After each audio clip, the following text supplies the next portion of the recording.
konsolidasi bagaimana kita melakukan penyelesaian dengan langkah-langkah taktis untuk menuntaskan pengangkatan calon ASN ya, CPNS dan CP3K formasi tahun 2024.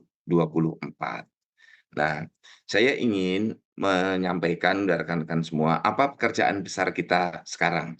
Kita yang berada di lingkup pengelola kepegawaian, BKN dengan semua jajaran ke bawah, dengan rekan-rekan para kepala kantor regional di 14 wilayah, bersama dengan para kepala Biro SDM, kepala Biro Kepegawaian, kemudian kepala BKD, kepala BKP SDM, kita punya tugas besar di 5 tahun ke depan, sebagaimana Astacita maupun sebagaimana di RPJM. Nah, kalau kita melihat misi Bapak Presiden dan Bapak Wakil Presiden, terutama 8 Astacita pada cita yang ketujuh, ada tugas yang sangat eksplisit bagi kita, yaitu bagaimana kita memperkuat reformasi birokrasi. Kalau lengkapnya itu adalah memperkuat reformasi politik, hukum, dan birokrasi, serta memperkuat pencegahan dan pemberantasan korupsi, narkoba, judi, dan penyelundupan. Nah, ini sangat kuat dengan reformasi birokrasi. Nah, kalau kemudian kita lihat 5 tahun ke depan yang sudah memuat tentang rencana kerja pemerintah di tahun 2025, kita akan melihat ada 18 pekerjaan besar, namun yang khusus untuk kita di sektor tata kelola sumber daya manusia yang sudah saya beri warna hijau ini.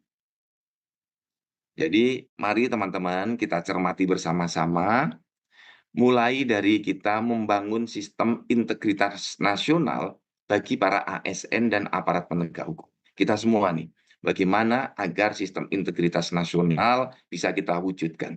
Membangun ASN dan aparat penegak hukum yang memiliki integritas tinggi.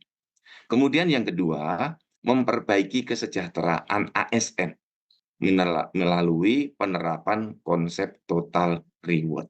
Mulai dari take home pay sampai dengan kepensiunan para ASN. Kemudian yang ketiga, kita harus memperbaiki sistem penganggaran yang mendorong peningkatan kinerja dan kompetensi para ASN. Di sini, sistem anggaran yang efektif dan efisien agar kinerja kita, kompetensi kita para ASN meningkat. Kemudian yang keempat, manajemen talenta. Nah, manajemen talenta yang sudah mulai berjalan dari tahun 2024, terus kita gencarkan di tahun 2025. Saat ini dari 602 instansi, baru 44 instansi yang menyelenggarakan manajemen talenta. Nah, ini harus kita dorong bersama-sama. Kemudian yang kelima, memperkuat sistem manajemen kinerja yang mampu menunjukkan ASN dengan kinerja-kinerja terbaik. Nah, ini reward and punishment, kemudian pencatatan kinerja harian harus menjadi tradisi baru kita.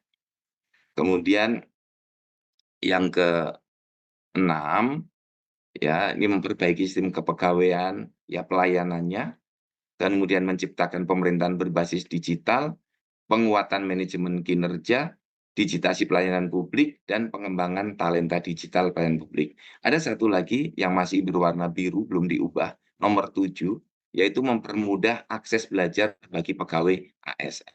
Jadi bagaimana kita semua, BKN, BKD, ya, BKP SDM, Biro Kepegawaian, Biro SDM, memberikan jalan yang lebih mudah bagi para ASN untuk mengikuti pendidikan pelatihan, untuk mengikuti S1, S2, dan S3. Jadi Bapak dan Ibu, mari apa yang sudah menjadi arahan Presiden dan Wakil Presiden, mari kita tunaikan bersama-sama. Nah, kemudian sejalan dengan itu, kita harus terus bergerak. Bagaimana kita menuntaskan penataan dan penyelesaian formasi calon ASN 2024 kemarin. Nah, mengapa kita harus bergerak melakukan penataan? Tolong teman-teman dibukakan slide yang terkait dengan data formasi. Coba. Saya ingin menginformasikan kepada teman-teman semua di slide yang agak di bawah, coba. Agak cepat. Nah, ini. Berapa formasi yang kita miliki untuk CPNS dan P3K. Jadi untuk CPNS kita disiapkan formasi 248.970. Kemudian P3K 1.017.111 formasi. Jadi total formasi untuk calon ASN 2024 itu 1.266.081 formasi. Nah, bagaimana perkembangan seleksinya? Coba slide berikutnya. Nah, setelah seleksi berjalan, ya, coba silakan dibuka datanya. Kita sudah menyelesaikan ya di beberapa tempat ya tes untuk CPNS dan P3K. Sampai dengan tanggal 28 Februari kemarin, dari formasi CPNS 246.390 formasi yang terpakai sampai dengan tanggal 28 Februari kemarin baru 179.090 formasi atau 72,69%. Nah, inilah gambaran tes CPNS. Kemudian untuk P3K. Nah, untuk P3K kita memiliki formasi kemarin 117.000. Kemudian ada 10.000 yang tidak dipakai oleh instansinya. Kemudian yang di-rankingkan ya ada 1.006.153 formasi. Nah, dari jumlah formasi ini yang memenuhi kriteria P3K penuh waktu sesuai dengan formasi yang tersedia di instansi itu 677.638 yang berwarna kuning di paling kanan. Nah, inilah P3K penuh waktu. Ya. Nah, kemudian yang sisa formasi ada 328.515 formasi. Ini yang diperebutkan untuk tes P3K tahap 2. Nah, saat ini potensi P3K paruh waktu ada 679.567 formasi yang harus juga kita proses. Nah, oleh karena itu, rekan-rekan, setelah melihat data ini, saya perlu sampaikan apa yang menjadi pertimbangan kita melakukan penyesuaian jadwal. Coba kembali ke slide yang di atas. Nah, teman-teman semua, ada beberapa pertimbangan, ya, slide sebelumnya. Ini ada pertama, karena formasi belum terisi lengkap, kita bisa melakukan optimalisasi formasi dengan melakukan penyesuaian jadwal ini. Nah, saat ini formasi CPNS tadi baru terisi 72,69%. Kemudian P3K baru terisi 67,3%, dan saat ini masih berlangsung tes P3K tahap kedua. Kemudian yang kedua, saya perlu sampaikan kepada Ibu Bapak semuanya, banyak instansi yang mengajukan permohonan penundaan TMT, ya, penundaan perpanjangan NIP, minta diperpanjang proses untuk pengurusan NIP, kemudian penundaan seleksi CPNS, dan masih ada yang berproses. Nah, saat ini di nomor 2 ini ada 207 instansi yang meminta penundaan, pengunduran maupun perpanjangan nomor induk pegawai, perpanjangan penetapan nomor induk pegawai, itu lengkapnya. Atau kalau di prosentase dari 602 instansi, itu ada 34,38% yang meminta penundaan pengangkatan, atau TMT-nya, meminta pengunduran tes CPNS, meminta pengunduran atau meminta perpanjangan penetapan NIP dan seterusnya. Kemudian yang ketiga, rekan-rekan, kita ini ada P3K penuh waktu dan P3K paruh waktu. Ini harus kita tata secara bersama-sama. Jadi, Bapak dan Ibu, nanti di bagian tindak lanjut harus kita bersama-sama mulai mengusulkan yang paruh waktu, karena jumlahnya juga besar. Nah, dari sini, Ibu Bapak, kita melihat ada beberapa yang kita tangkap, ya, pertanyaan-pertanyaan. Nah, maka kita rapat, kemudian pemerintah, Menpan, BKN bersama Komisi 2 melakukan rapat. Nah, dalam rapat itu ada kesimpulannya tanggal 5 Maret kemarin bahwa seleksi CPNS dan P3K memprioritaskan fresh graduate dalam rangka meningkatkan kualitas birokrasi menuju Indonesia Emas. Ini kesimpulan yang pertama.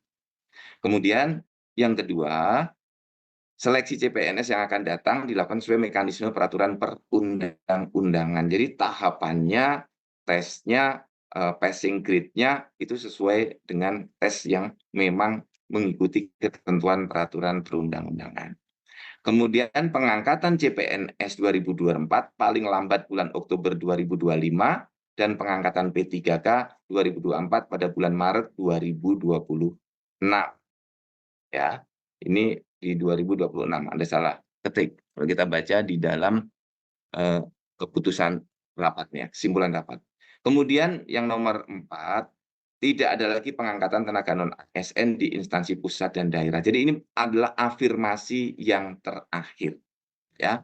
Afirmasi yang terakhir ini tolong tukang ketiknya diperbaiki dulu, di slide langsung diperbaiki bulan Maret 2026, ya. Nah, dari kesimpulan rapat itu ditindaklanjuti oleh Ibu Menteri, dan di dalam rapat kerja dengan DPR juga sudah disampaikan bahwa akan dilakukan pengangkatan untuk CPNS TMT di 1 Oktober 2025 dan P3K TMT 1 Maret 2026. Ini sudah disampaikan Ibu Menteri di depan rapat kerja. Nah, kemudian apa yang disampaikan oleh Ibu Menteri itu melanjutkan kesimpulan rapat, keluarlah surat Ibu Menteri PAN dan RB yang isinya memberikan arahan langkah-langkah kepada BKN. Ya. Pertama, agar pengangkatan CPNS serentak. Ya, seperti yang tadi saya sampaikan, TMT 1 Oktober 2025 dan P3K serentak TMT 1 Maret 2026. Perlu dipastikan tidak ada lagi pengangkatan pegawai non-ASN di instansi pemerintah. Jadi sudah tidak boleh lagi ada pengangkatan pegawai non-ASN setelah ini selesai. Kemudian proses pengadaan calon ASN yang akan datang sesuai dengan mekanisme yang berlaku sesuai dengan ketentuan peraturan perundang-undangan. Dari kesimpulan rapat dan surat Ibu Menpan, dari BKN ditugaskan untuk menyusun roadmap menyelesaikan pengangkatan calon ASN ini. Maka dari BKN menerbitkan surat untuk para pejabat pembina kepegawaian yang isinya ringkasnya seperti ini. Agar semua instansi terus mengusulkan dan memproses penetapan nomor induk CPNS dan P3K. Ini tetap dilanjutkan sampai dengan pengangkatan selesai. Nah, kita juga tahu banyak instansi yang mengajukan permohonan penundaan tadi.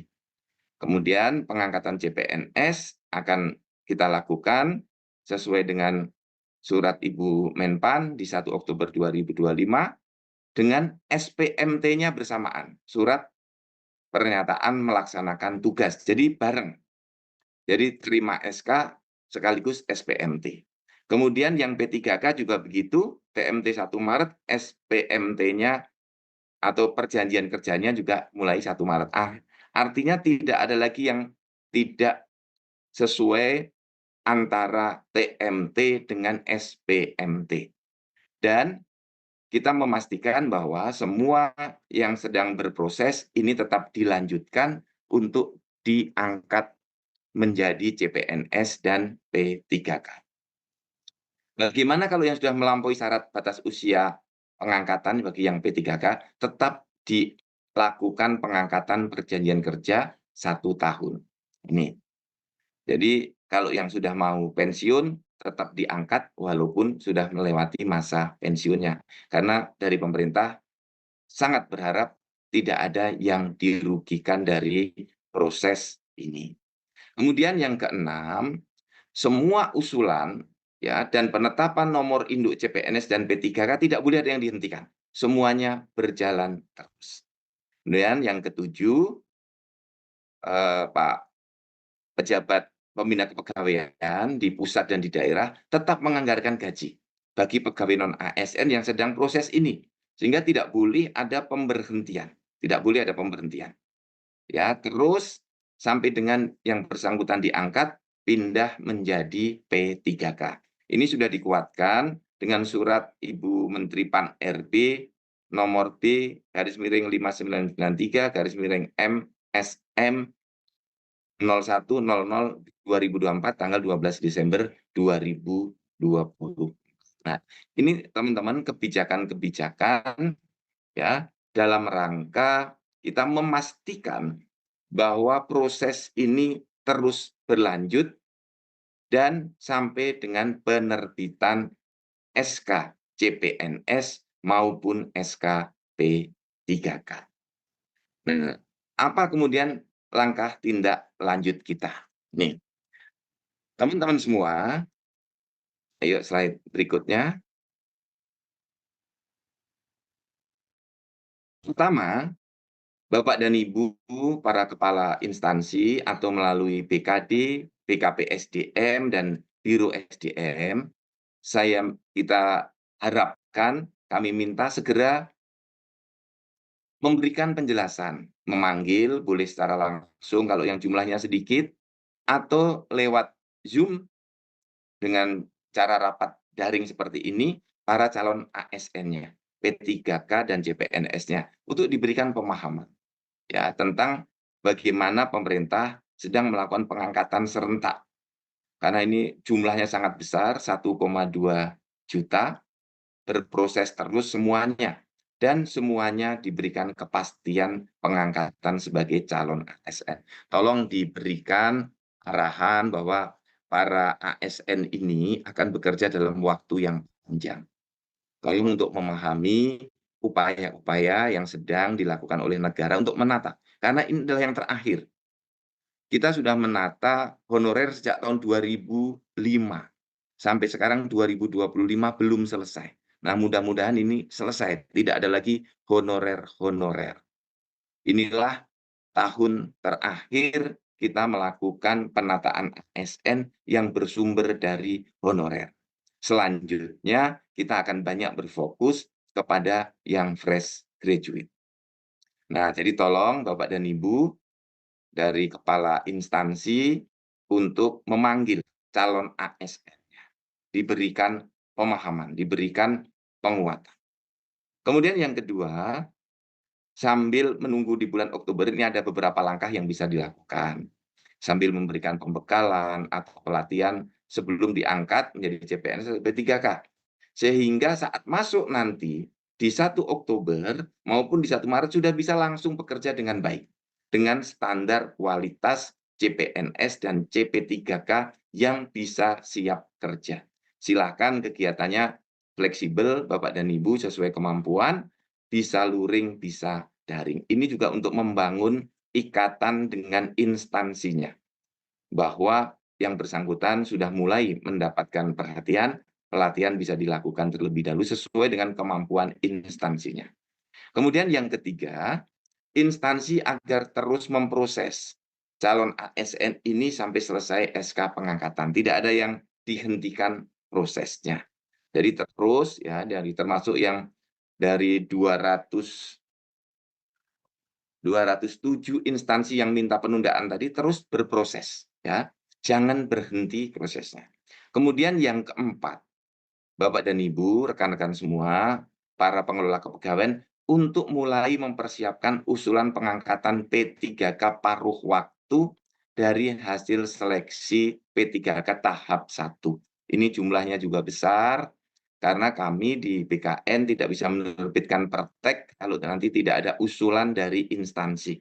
Karena bisa saja yang akan diangkat paruh waktu ini ternyata sudah bekerja di tempat lain, atau yang bersangkutan tidak mau menjadi paruh waktu, atau yang bersangkutan sedang studi lanjut sehingga tidak mau menjadi paruh waktu, atau misalnya dia yang bersangkutan ada kendala yang lain sehingga tidak bisa mengikuti pengangkatan paruh waktu. Nah, ini Bapak dan Ibu, langkah-langkah taktis yang harus kita lakukan bersama-sama.